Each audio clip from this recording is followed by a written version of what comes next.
کاتتان باش من کامەران حاج عومەر لەگەڵ هاوکارانم لە باسی ڕۆژ ئەم جارە بە دوواداچوون دەکەین لەسەر هەوڵەکان بۆ یەخستنەوەی هێزەکانی پێشمەرگەی کوردستان. باز لەوە دەکرێت کە وەزارەتی پێشمەرگەی حکوومەتی هەرێمی کوردستان پرۆژەیەکی هەیە شان بەشان لەگەڵ هێزەکانی هاوپەیمانان ئیتر بۆ لە مەودووە دەبێت هێزەکانی پێشمەرگەی کوردستان دەبێ ببن بە یەک هێز و لەژێر فەرماندەی وەزارەتی پێشمەرگە و حکوومەتی هەرێمی کوردستان بڕیارەکان جێبەجێ بکات. دەپرسین ئایا یەکێتی و پارتی چەندە ئامادەن ئەو بڕیارە جێبەجێ بکەن سەبارەت بە موچەخۆرانی ئەو وەزارەتە کە باز دەوە دەکرێت زیاتر لە 300,000 کەس موچە بە ناوی پێشمەرگە وەردەگرێت. ئەوان چیان بەسەر دێت و چۆن مامەڵەیان لەگەڵدا دەکرێت؟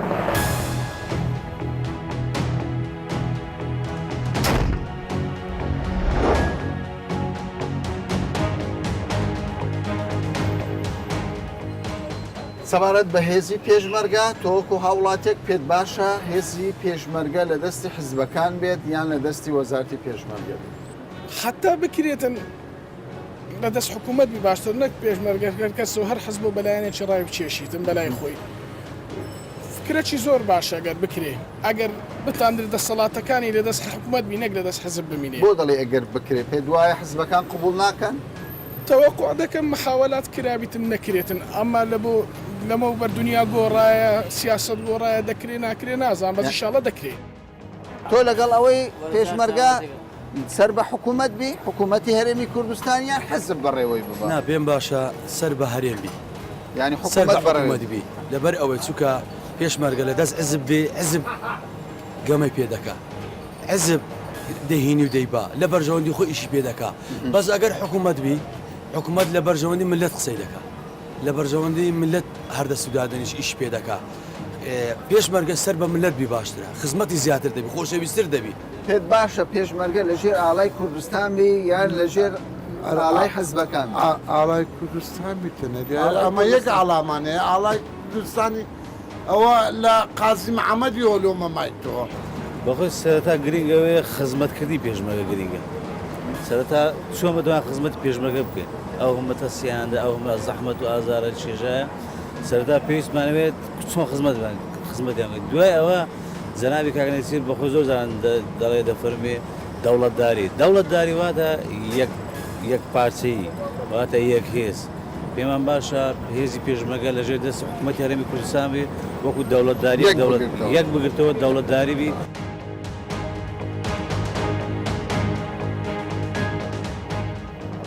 پێشمەرگە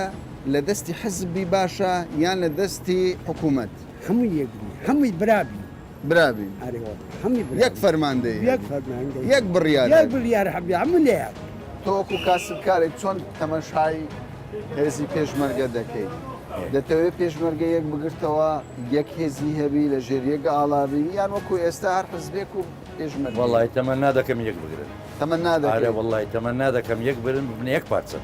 باشە ئێستا بەم شێوەیە بمینێ پێ دوایە خراپە زۆر خراپە هەر کەسە لە خۆی مەجموعەتی دا بڕێ وەڵا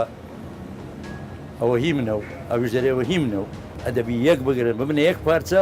ئەوزە کوردستان بەسەر دەکەوێت دەنا مستەحیل لە کوردستان بەسەر یەکگرتنی پێشمەرگە باشە یان خراپە؟ واعتصموا بحبل الله جميعا ولا تفرقوا تفرقين مكان النبي بكلنا کوردستان نەبێت کوردستان نەبێ بەکەلنا یعنی حزبایەتی نەخێر حیزب بەکەلێکنایە کەواتە دەبێ بەس لەژێر ئاڵای کوردستان ئاڵای کوردستانی دیفاع لە کورد بکاگە نامانوێت بۆ هەیە دیفاع لە کورد نەکا و پێ ئەوە ناکرێەوە ئەو بەگوێ حیزبی خۆی دەکا بەگوێ کەسیکە ناکە ینی بوونی ئەوانە خراپە زۆر خراپە زۆریش خراپە. مامۆستا تۆش دەڵێ دەبێت لەژێر ئاڵای کوردستان بێ؟ وەڵاتی لە مکردینە دەبێت لەژێر نابی لەژێر ئاڵای حزبایەتی حزبایەتی باش نییە حزبایەت تەفرەقەی پێیاکە تەفریقەی پەیدا تۆ دەڵێ چی؟ ژێر فەرماندەی حکوومەت بی حکوومەت دەبێت لەبسە پاشاگردانی ئەگەر حزبی بی ینی خەتەرە زۆر خەتەریش لەبەر چی خەتەرە؟ ئەوان دەڵێن شەڕی داعشمان کرد بە یەکەوە حزبیش بووین و کێشەمان نەبوو. وەڵای کێشە بوو نەبوو یعنی لە دەستدانی کەرکووک ئەو کێشەیە بوو ئەگەر پێشمەرگە باێنە یەک ئەوی چێنەی دەدۆڕان یانی کەرکووکیشمان لە دەست نەدەدا ئەوڵە لە دەست نەدەدا باشە هەندێک کەس بە ناوی پێشمەرگە موچە وەردەگرێت و لە کاتی شەڕیشدا خۆی دەشارتەوە هەیە و حاڵ زۆرە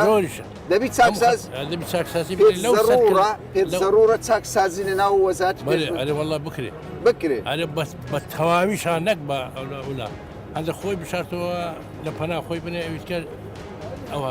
باشە زۆر جار دەگوترێ ئێمە بە هەزاران پێشمەرگەمان هەیە پێت وایە هەموو پێشمەرگە ناوەڵام لەو هەزارەی چیناگە 500 دەرچی ینی لە هزار پێشمەرگە نیوەیان ئەوەندەی هێسێ نیوەیە کەمتری لە نیوەی کەمتریە ئەی بۆچی دەڵێن پێشمەرگە وەڵای وانە دەبی ئللا لە سەتری کوردستان نۆت و یەکەوە تاوکو ئێستا پێشمەرگە لە دەستی حزبەکانە پێت وایە هۆکار چییە بۆ یەک ناگرنەوە شەرت نییە پێشمەرگە حەزبلانی نا پێشمە هەر کەس پێی خۆ عقلێتی خۆیە لۆ دیپار لە خاک و هیشمانی کوردستان باشە بەڵام کەرکووکمان لە دەستدا بەڵێ لە دەستماندا چێ لێ دەستیدا لەبەر چی بووەوە تەمەن خیانەت کاریە ئەگەر پێشمەرگە لە ژێر فەرمانی یەک فەرمان دەبایە بەڵێ باشتر نەبوو بەڵێ زۆر چاک باشتر باشە پێشمەرگە دەبێ حزبی بی والله نبي عبد الكريم قاسم دقو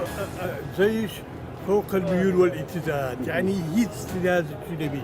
يا قيادة يبي بلا قواعد حزب بارتي يرتدي 3000 رابورتي بنسي خيالها خوا كتب خيال بەڵام ئێستا پرۆژە هەیە دەڵێن جددیە پێتان وایە ئەم جارە كوره كوره ما تمان دبي كوره تيجي تاوي ساقا كما يكبين دست يكبين بياو هي قصيبك بلا قيادك بجوي قواعدي ملت حزبەکانن وا دەکەن پێشمەرگە دابەش اوان خطا قياديه قواعد يتملت حمودي مامۆستا خەتای حزب نییە خەتای میلەتە خەتای ملەتە ئەوە دەڵێ خەتای میلەتە هاكنو خطای ملتي کوری تاوی بگرە مامۆستا یەکێ پارتیە یەکێتیە یەکێ گۆڕانە ئاساییە ئاساییە پێشمەرگە بێ هەمووی پشتی بەرگری کوردستان بە حزب دەکرێیان بە سوپایەکی نیزامی تو پێت بێ ئەو دەبی تەوجیهاتی دژمنش حسابمان لەناکە دژمن حسابمان لەناکە گەبان یەک گوتوبین برای یەک بین یاریمان پێ دەکات دوژمن تورکیانی تیمان ریفرادۆمان کرد سیان لێمان کرد کردیانێ ڕۆژێ بەڵا ئەگا تەوحیدی یەک فکرابی یەک ڕئیبی تەوجیه حزب خەیلی حزب ئێوە پەیامتان چییە بۆ سەرکردەکانی کورد ئێستا کە جێتان لێ ڕادەگرن پێتان وایە دەوی پێشمەرگە یەک بێ لە ژێر سوپایەکی نیزامی یەک ئاڵە بازەکانی زەیشی هەموو دنیاە یەک تەوجی حزب وەردەگری وەزارەتی دیفاعە تەوجیری وەردەگری لۆ لە حزب پارتی وێتێتی و عومەر و زەیدی وەرگری غەڵەتە کاکر غەڵەتە ئەرێوە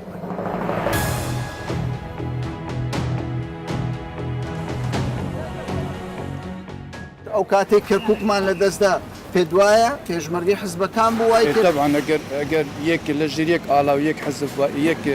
ئەوە ئەوان لە دەست نەدانی هەموو یەک بە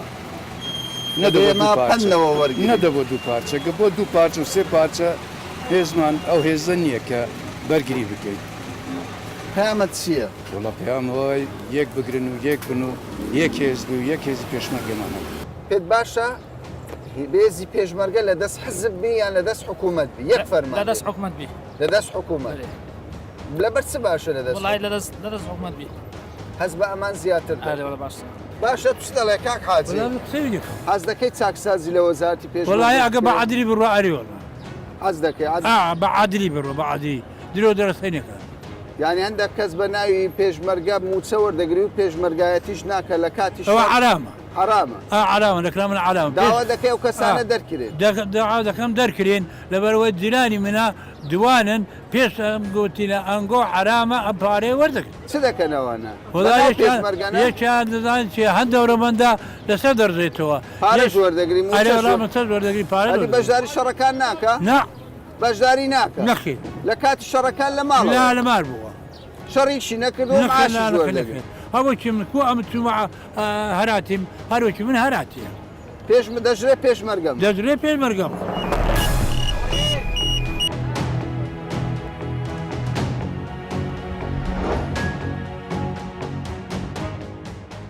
پرۆژە هەیە بۆ یەکگرتنەوەی هێزی پێشمەرگەی کوردستان زۆر جار لە ڕابردوشدا پرۆژە هەبووە بەڵام سەری نەگرتووە بەڵام ئەم جارە وەکو باسی لەوە دەکرێت هێزەکانی هاوپەیمانان بە سەرۆکاتی ئەمریکا سەرپەرشتی دەکات دڵمان خۆش بێ بەوەی کە هێزی پێشمەرگە بەڕاست یەک دەگرێتەوە لە ژێر سێبەری حکوومەتی هەرێمی کوردستان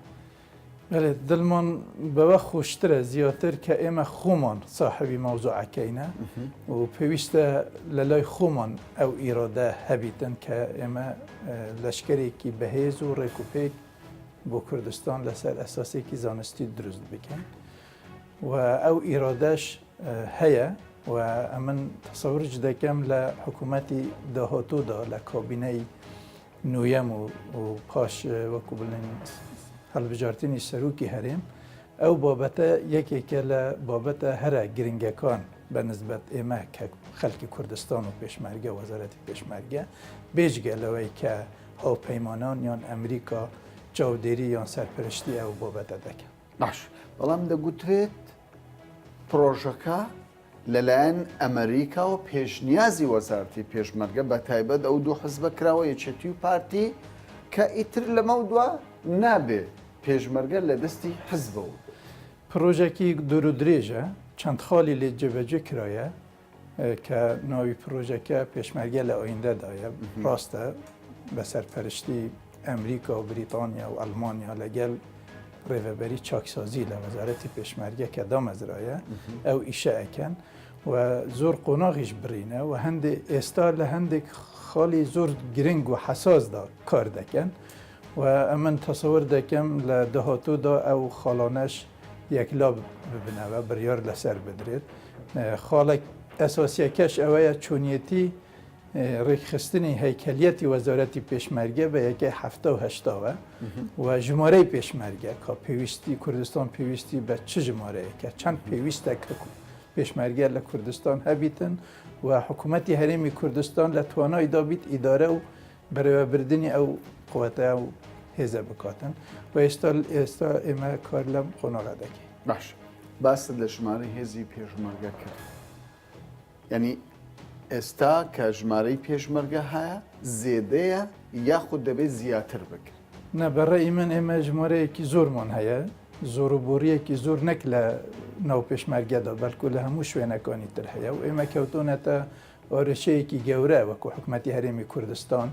بۆ خۆمان دروستمان کردووە لە ساڵەکانی ڕابردوو یعنی ئەگەر ئێمە هزر بکەین مانگانە 1970 میلیارد دینار پێویست بیت تەنها بۆ موچە لە کوردستان ینی دەبێ وا تەسەور بکەین هەموو کاتێک قەیران لەبەر دەرگۆی خۆمانە قەیرانی دارایی و مەشاکل لەبەر دەرگای خۆمانە اینجا پێویستە حکوومەتی هەرێمی کوردستان هەم بوو پێشمەرگە هەم بوو بوارەکانی تر پلانیان هەبیتن و بەرنمەیان هەبیتن کە چۆنیەتی هەم سوکردنەوەی ئەو قورسایی دارایی کە لەسەر حکوومەتی هەرێمی کوردستانە هەم دەرفەتیش بڕەخسێنی بوو ئەو گەنجانەی کە تازە لە جانکۆکان دەردەچن شوێنی خۆیان بکەنەوە لە دام و دەستگا حکوومیەکان و دامەزراوەکانی هەرێمی کوردستان باشە زۆر جار ینی خەڵکی کوردستانش باسی لێوە دەکات لەوەی کە ئەو کاتەی هێزی پێشمەرگە لە دەست حەزب بووە لە دەستی چەند فەرماندەیەکی جیاوازی حزبی بووە خەڵکی کوردستان باجی داوە و تەنانەت خاکی کوردستانیشی لەسەر داناوە ئیتر بۆ لە مەودووە دەکرێت دڵنیایی بدرێت یان ئەو پرۆژەیە بەو شێوەیە دەبێت حزبایەتی لە ناو وەزارەتی پێشمەرگە کاڵ بێتەوە ئینتیمای نیشتیمانی و نەتەوەی لە پێشەوەی هەموو بەرشەوەندیەکان بێت بەێ بەپێی ئەو پرۆژەیە کە ئێمە ئێستا کاری لەسەر دەکەین و بەپەر ئەو ینی ڕێکخستنەوەی کە ئەکرێ لە بۆ وەزارەتی پێشمەرگە و هێزەکانی هەفتە و هەشتا لە هەمویان وەکو بڵێن لە ڕووی ئیدارەکردنەوە لە ڕووی مۆلیەوە لە ڕووی ئۆپەراسیۆن و عملیاتەوە سەر بە وەزارەتی پێشمەرگە دەبن و پێویستە لە ڕێگای وەزارەتی پێشمەرگە هەموو ئیشە کارەکان لە ڕێگای وەزارەتی پێشمەرگەدا بکرێ کە ئەو وەزعەت دروست بوو ئەتو ئەتوانی کۆنتترۆلی قوتەکان بکەین بەڵام کە ئەوەی لە 16 ئۆکتۆبەر ڕوویدا و ئەوەی کە ئەو مەشەکلۆنێک کە بوو مەهاتنە پێش زۆرانێک لە قوتەکان هەبوون و مەسئولی عسکەری هەبوون بە تەلەفۆنی چەند کەسێک یعنی بیک و گوێڕایەلی مەسەلەن فەرمانی وەزارەت بن یان فەرمانی شەرعی یعنی کەناڵی شەرعی خۆیان بن فەرمان لە شوێنەکانی تر وەردەگرتن بۆیە ئێمە جددین بۆ ئەوەی لە داهاتوودا ئەم کارە بکەین و وەزارەتی پێشمەرگە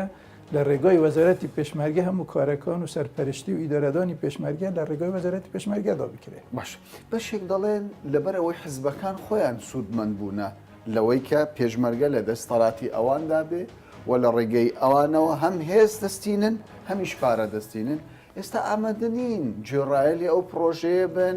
گوێڕایەی ینی فەرمانەکانی وەزارەتی پێشمەرگەش بن ئەوەی ڕاستی بێتن ئەوەی من پێ ئاگدارم ئەمن لایەنی پارتی بڵین فکریان و ئامادەیان و بەرنمەیان ئەمن زۆر لێ ئاگدارم و هەوڵ ئەدەین وەکو بڵێن شێوازێکی دروست و سروشتی و گونجاو بۆ سەرپەرشتیکردنی هێزەکانی پێشمەرگە بەدەست بینن لە کوردستان ممکنە برادرانی یەکێتی چاوەڕوانی پێکهاتنی حکوومەت و لەبەر هەندێک مەسائلی سیاسی و شتیوە هەندێک شت لەلایەن ئێکلۆ نەبوویتەوە تا ئێستا بەڵام من قەنەعەت دەکەم بە دەست پێکردنی یعنی حکوومەتی تازە و هەڵبژاردننی سەرروکی هەرێم هی داهاتوو ئەم کارە بە جددی وەردەگیرن و ئێکلا دەبن و بڕیار لەسەر دەدرێن باش دەکرێت ئەگەر حزبك ئامادە نەبوو هێزەکانی ڕادستی وەزارەتی پێشمەرگە بکە ئەنی فشارێک هەبێ ناچاری بکات پابندی داواکاری گشتی بێت ئەگەر وەزارەتی پێشمەرگە بووە ساحبی بڕیاری خۆی لەسەر پێشمەرگە و هەموو کارێک لە ڕێگای وەزارەتی پێشمەرگە ڕ بۆ پێشمەرگە ڕۆشت من تەسەوەر ئەەکەم زۆر بە ئاسانی کنترۆل دەکرێت و حزبەکان ناتوانن ئەو ئیمکانیاتە بۆیان دابی بکەن ئەگەر لە ڕێگای حکوومەتی هەرێمی کوردستانەوە نەبێت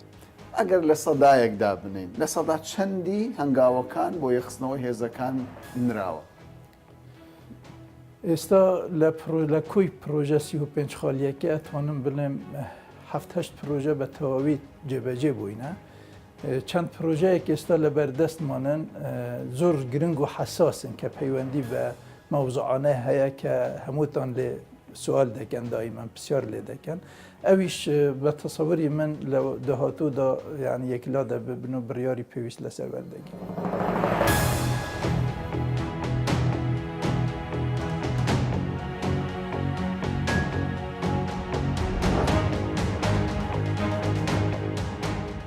سەبارەت بە پرۆژەی یەکگرتنەوەی هێزەکانی پێشمەرگە دیارە لە پێشوشدا کۆمەڵێک پرۆژە هەبووە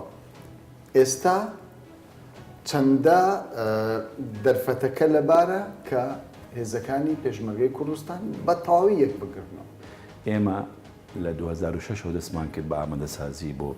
یەخستنی هەردوو وەزارەتی پێشمەرگەی هەولێر و سلێمانی هەردوو ئیدارەکەی پێشتر توانیمان لە 2010 پاش ڕێککەوتنی هەردوو سەرۆکمان جەلال و سەرۆک بارزانی بۆ یەخستنی هەموو هێزەکانی پێشمەرگە و یەخستنی فەرماندەیەکان کە هەردوو وەزارەتمان یەخست ماوەی 3 ساڵ ئێمە لە 2010 تا 13 نزیکەی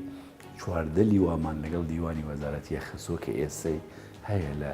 وەزارەتی پێشمەرگە وەڵام بەداخەوە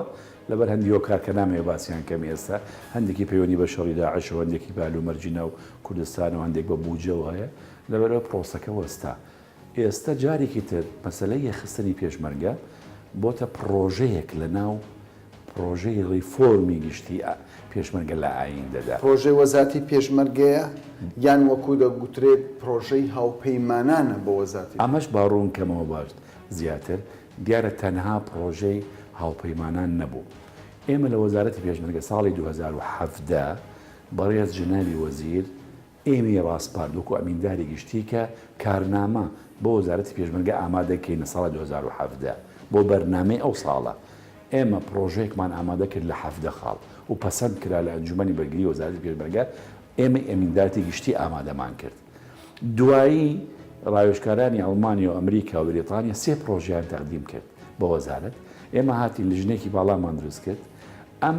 پرۆژەی وەزارەتی پێشمەرگەی ئەمیندارەتی لەگەڵ 3 پرۆژەی ئەوانمان تێکەڵ کرد 35 خاڵمان لێ دروست کرد یعنی ئەم پرۆژێکە هەیە پرۆژێکی هاوبەشە هاوبەشی وەزارەتی پێشمەرگە لەگەڵ هاوپەیمانان یعنی لەگەڵ لایەنەکانی ڕاوێژکارانی بریتانی و ئەڵمانی و ئەمریکی باشە تەفاهمی حزبەکە بە تایبەت یەکێتی و پارتی کە خاوەند و هێزی پێشمەرگەی کوردستانە بۆ یەخستنەوەی هێزی پێشمەرگە ینی چەندە وەک پێویستە لە کاتێکدا دەگوترێت لە ڕابردوودا ئەوان سوودمەند بوونە لە بوونیەوە هێزە لە ژێڕ کێفی خۆ. دیارە ئێمە ساڵ بە ساڵ بەرەو پێشخستنی شێوازی حکومڕانی و دەوڵەتداری ڕۆی ئێمە ئێستا لە کابینەی نوێین ینی بە سیستەمکردنی داومەزراوەکانی هەرێمی کوردستان بێگومان ئێمە وردەوردا ئەبێ سیستەمی حکومڕانی هەرێمی کوردستان وای لێبێت بە هەمان شێوازی سیستەمی حکومڕانی وڵاتانی دنیای پێشکەوتوو بێ چونکە ئێمە ناتوانین ڕاوتەکە بەجێبێڵین لەبەرەوەی مەسەلەی بوونی هێزی چەکدار لای حزبی سیاسی ئەمە دیاردەیەکە لە وڵاتانی کە دواکەوتون باش ئەمە تێگەیشتنی وەزارەتی پێشمەرگەیە بەڵام ئایا تێگەیشتنی یەکێتی و پارتی بە هەمان شێوەیە؟ بێگومان ئەوان هەردوو لە دوو حزبی سیاسین کە یەکێکیان یەکێتی نیشتیمانی کوردستانە و تریان پارتی دیموکراتی کوردستانە هەر حزبێکیان مێژوویەکی درودرێژی هەیە لە سیاست بدزنەوە لەو بەرپرسیار هەردوو حزب بڕوای بە دیموکراسیە هەردوو حزب بڕوای بە دەستا و دەستکردنی دەسەڵاتە ئەبێ هەردوو حزبش بگەنە ئەو بڕوایی کە ئەبێ خۆیان بگونجێنن لەگەڵ ڕەوتی سیستەمی حکومڕانی نوێ لە دنیادا باش دەکوترێت زیاتر لە 300,000 موچەخۆری هەیە وەزارەتی پێشمەرگە و ئەم پرۆژەیەش بە شێوەیەک لە شێوەکان چاکسازیێکی بنەڕەتی دەکات ئەمە تا چەند ڕاست ئەو ژمارانە زۆر جارەیە تێکەڵبوونێک دۆزێک لە نێوانی ژمارەکان بەڵێ ژمارەی هێزە چەکدارەکانی هەرێمی کوردستان ئەگەر مقارنەی بەراوردی کەین بە ژمارەی گشتی دانیشتوانی هەرێمی کوردستان ئەتوانین بڵێن گەورەیە مەسەلەن نمونە یعنی وڵاتێکی وەکو ئەڵمانیا بە هەردووکی شەرقی و غەربیەکەی کێسە تێکەڵ بە وڵاتی ئەڵمانی ئیتیحادیە بە هەمووی نزیکەی 160,000 هێزی چەکدارەتی بە پیادە و ئاسمانی و دەریایی ینی هەمووی ئێمە لە هەرێمی کوردستان 170 پێشمەرگە 1000 پێشمەرگەمان هەیە کەوای لە ئەڵمانیا من زیاتر لەبەرەوەیە دەبێت ئێمە حسابیەوە بکەین ڕاستە ئێمە لە هەلومەرجێکی شەڕدای لەگەڵ داعشە ڕاستە ئێمە ڕەنگە تکنیکی شەڕمان نییە یعنی بڵێن پێویستەکانی شەڕکردنمان وەکو ئەوان هێزی ئاسمانیمان نییە بڵێن هێزی پشتیوانی مەدفەعیمان نییە تانکمان نییە ئەوانەمان بڵێن پێویستەکانی شەڕی ئەلکترۆنیمان نییە لەبەرەوەیە بەڵام دەبێت ئێمە وردەوردەوا لەو هێزە بکەین باش ئەگەر سەقفێکی زەمانی دابنی بۆ جێبەجێکردنی ئەو پرۆژە یاسایە پێ دوای چەندی داخایانی ساڵێک 2 ساڵ 6 مانگ ئێمە لەگەڵ هاوپەیمانان ئەو سەقفە زەمەنیان کە دامانناوە بۆ جێبەجێکردنی ئەو 35 خاڵە لە نێوان 2 تا 5 ساڵ 2 تا 5 ساڵ هەندێک لەو خاڵانایە بە 2 ساڵ کۆتایی دێت هەندێکی بە 5 ساڵ چونکە هەندێکی مەسەلەن وەکو باسم کرد پێویستی بە ئیرادەیەکی هەردوو حزبی سیاسیە بەڵام بەشێکی تری لە خاڵەکانی پێویستی بە بودجەیە مەسەلەن نمونە ئێمە ئەگەر یەکی لە خاڵەکان ئەڵێ ئەبێ هێزی پێشمەرگە لە ڕووی چەکەوە تەوحید بکرێت یعنی یەک سیستەمی چەکیە بێت چونکە ئێمە ئێستا جۆرەها چەکی شەرقی و غەربی و هەموو وڵاتانمان هەیە بەڵام ئەوە بودجەیەکی زەبەلاحی هەیە ئەگەر ئێمە بین سیستمی هێزەکانمان یەکخێت بڕوایەکی گەورەمان هەیە بە تایبەتی یەکێتی نیشتیمانی کوردستان و پارتی دیموکراتی کوردستان گەیشتمەتە ئەو قەناعەتەی کە ئەم کابینە نوێیەی کابینەی نۆ کە پێکەوە لەگەڵ لایەنی گۆڕانە کە تشکیل ئەکرێ و ئیدارە ئەدرێ و بەرەو باشی هەلومەرجەکە بەرن ئەبێ لەم 4 ساڵی کابینەی نوێیە ئیتر هێزی پێشمەرگەی کوردستان هەمووی بێتەوە جێرچەتری وەزارەتی پێشمەرگە و بتوانین ئەو پرۆژە ریفۆرمەی تێدا جێبەجێ بکەین بۆی بیکەینە هێزێکی مۆدرێنی هێزێکی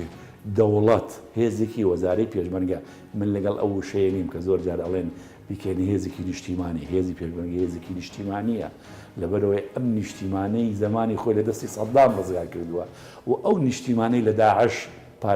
پاراستووە لەبەرەوە هێزێکی نیشتیمانیە بەڵام بەڵێ هێشتا نەبووتە هێزێکی هەمووی لە دەست دەوڵات بێ من ئەڵێم دەبێت هێزێکی هەموو بەدەست دەوڵات بێت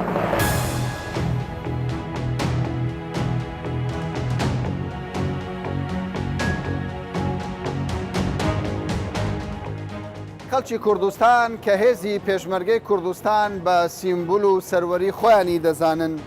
لەگەڵ ئەوەشدا پێیان وایە کە دەبێت بۆ لە مەودووە هێزەکانی پێشمەرگەی کوردستان بە تایبەت وەزارەتی پێشمەرگەی حکوومەتی هەرێمی کوردستان دەستی حزبەکانی لێ بە دوور بگیرێ و ئەم وەزارەتە کاری خۆی بە شێوەیەکی یاسایی و ڕێساکانی سەربازی جێبەجێ بکات. هەر بۆیەش زۆرینەی خەڵکی کوردستان دەڵێن دەبێت هێزی پێشمەرگەی کوردستان یەک هێز بێ و لەژێر سایەی حکوومەتی هەرێمی کوردستان و وەزارەتی پێشمەرگە فەرمانەکان جێبەجێ بکات و ئامانج تەنها ئاڵای کوردستان و پاراستنی خاچی کوردستان بێت تا باسێکی دیکە و بابەتێکی دیکە بەخواتان دەست بێت.